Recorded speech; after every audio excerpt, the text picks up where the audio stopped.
we will now consider motion 15, which states that the AMS Assembly ratify Edward Tsai as a candidate for the position of AMS Vice President of University Affairs in the winter 2026 executive election. This motion was moved by Edward Tsai and seconded by Sergio Ragazzo. I now invite the mover to speak on this motion.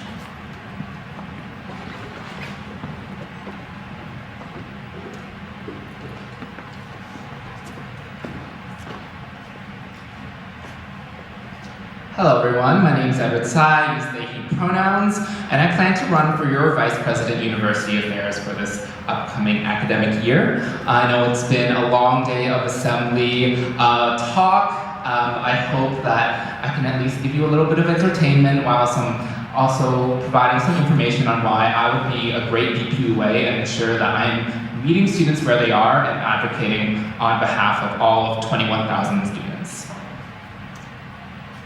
So a little bit about me. I'm an honors health sciences student. Some of my qualifications include being the current AMS Social Issues Commissioner Internal. I've served as a residence don both in Victoria Hall, so lots of fun parties and fire alarms, as well as currently in a Dialectic News today, and that has given me a lot of perspective as to what this on the ground, what students are experiencing, how to bring up their concerns. I also sit on the Residence Advisory Committee as the Don representative. Last year I was the HSS's IEDIAA Commissioner, where I championed a lot of constitutional changes, implementing a new role, such as the internal deputy of IEDIAA. I worked at the Yellow House for 2 years as a receptionist and event programmer, and I was also a Queen's Debating Union member back in my first year. I come from Mississauga, Ontario, and fun fact, over the past 6 months, my hair has now become all 3 tricolors. Well, that's repetitive, but red, blue, and yellow. So my motivation for running for VPUA is very centered around the experiences that I've had as Social Issues Commissioner Internal. And I like to think that it isn't really a coincidence that we have had now 2 of the previous 6 internals now running for the AMS executive roles. I believe that this role drive is one of passion and ambition, and it gives you so many of those opportunities to understand what Queen's governance and AMS governance looks like. I think the biggest lesson that I've learned throughout my term so far is realizing that student leaders, while we have the influence, it's the students that actually hold the power. The problem with that is, though, students don't have experience and resources to actually utilize and trust these channels or levers in creating the change. There's a lot of mistrust around the AMS, around Queen's University. Students don't know what feedback mechanisms they have. They don't know that they, or at least I would assume, are the biggest stakeholders in this institution, but a lot of times it feels like student voices are silenced. And on the flip side as well, as a student leader, we often find ourselves in situations where we don't actually understand what students need or don't have the right level of leverage in terms of student voices to actually lobby this change. It's a coincidence. Today I was actually in my consultation with Karina Fitzgerald, the Interim Dean of Student Affairs, and that mistrust is something that the DSA has been really trying to hone on this year and is really excited to see that hopefully the next year's team can help diagnose that issue and figure out how to make sure students actually trust the system and are willing to put their voices in and shape what these services look like. We now see an instance where fees get paid, changes aren't communicated or don't happen, and then effectively student voices are silenced. We have a slogan, by students, for students, and I believe that we also deserve to be treated as such, as students and as humans.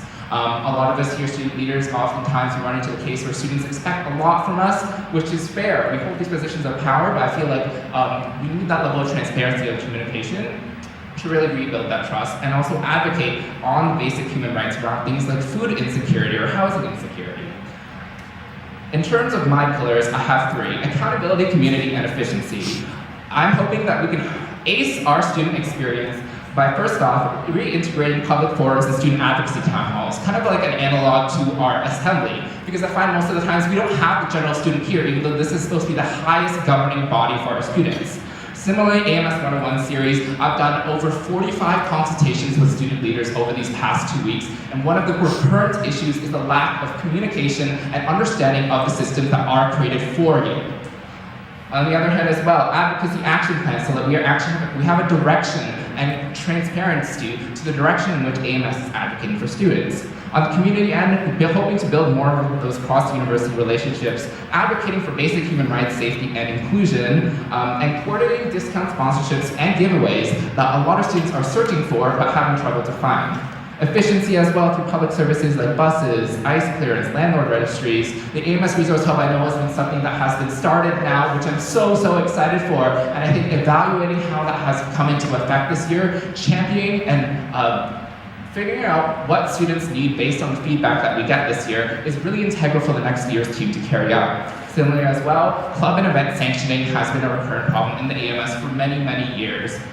It's something that not at the fault of any specific individual, but rather with the turnover, with constant changes, I think there needs to be a time when we stop, listen to students, and then channel those feedback into actual change.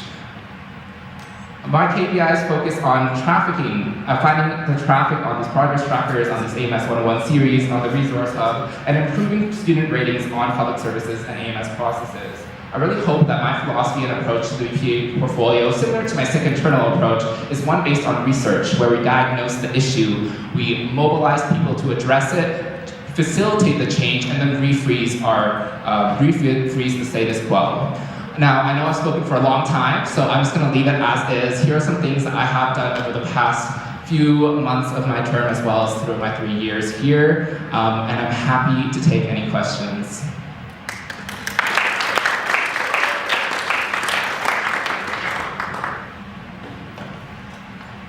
Okay, thank you so much for your presentation. My question for you is, within your role, you will experience a lot of things between your own plans as well as just things that happen in terms of needing to just support students where they're coming to you at. So how will you be able to hopefully prioritize your own personal wants and goals that you're getting from your campaign as well as that of the student body's needs?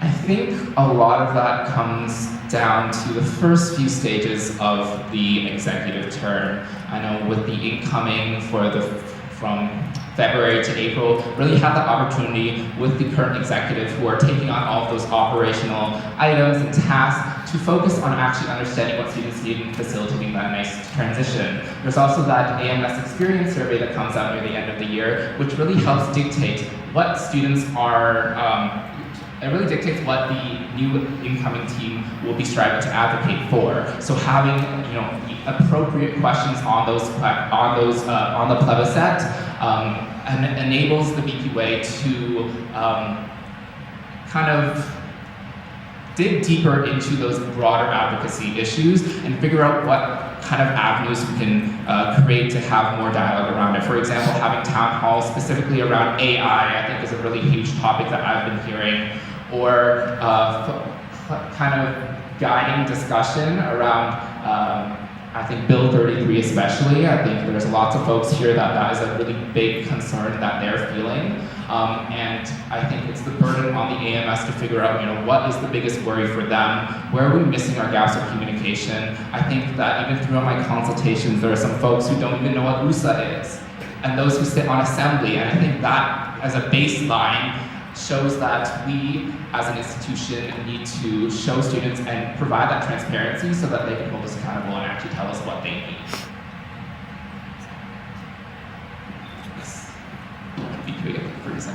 My question is, a problem that is faced in the commissions is sustainability of initiatives and new programming, which sometimes gets lost as new ideas and goals come in. So my question is, how will you ensure that current programming continues and is improved upon rather than forgotten?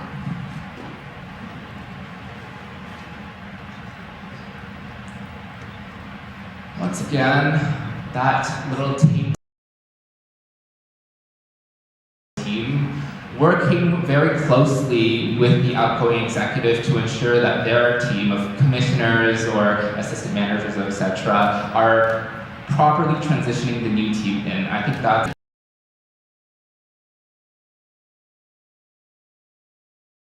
positions, even within faculty society as well. For example, I was talking that transition, there's I think that's the same thing when you look at the VPWA portfolio. Unfortunately, the system sets us up so that we're only here for one term. You find and figure out your feet like halfway through the term, and I think being able to even set that kind of that line of feeling you're comfortable in your role a few months back by providing that direct support to the commissioners is really integral to that piece. Sorry, could you repeat that question one more time? Just the final part. How will you ensure that current program? So one of my as well is to have a centralized advocacy plan. I think that a lot of the issues that students are facing and that the commissioners are working on, for example, CEA trying to address housing insecurity, the SIC always trying to address racism at Queens. These are not issues that can be solved in 1 year, but what is being sustained, what is being passed on to future years to advocate for these things. I think that having some level of direction and framework enables us to actually be more cohesive and also helps more with folks at the university as well. They see all this overturn and they're like, well, we can't really help you because every time you come in with new ideas and then it's like being flip-flopped all over the place. That's something that I hear all the time, and I'm hoping with some level of plan we can address some of those inconsistencies.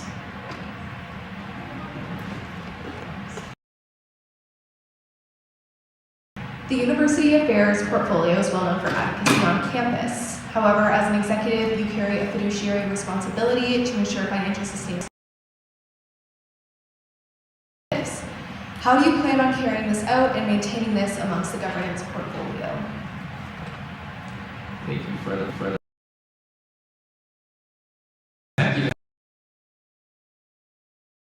is a very good question and one I've had in my mind in multiple of my conversations. I feel like as SIC internal, you come in with a very always doing everything pro-equity. You know, we're gonna put all our money in to make sure we're addressing every single barrier. And when it comes to being an executive and sitting on the board of directors, it has a different nuance and perspective to that. I think that's why it's integral that all three executives we're not always on the same page, but strive to be on the same page, having more consistent weeklies, not just between all three of you, but also between each individual, VPOPs VPUA, Pres VPUA, the other one, sorry, my brain's not working at the moment.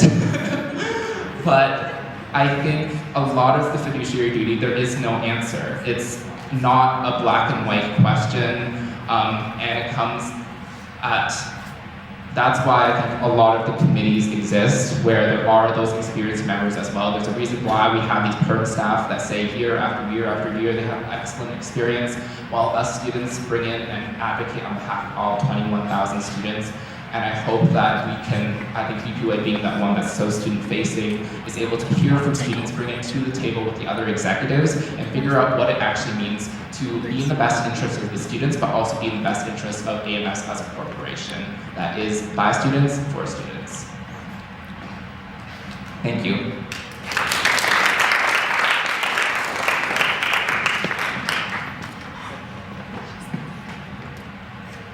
Thank you very much. I will now ask the candidate to step out of the room and media center to cut off the live stream for the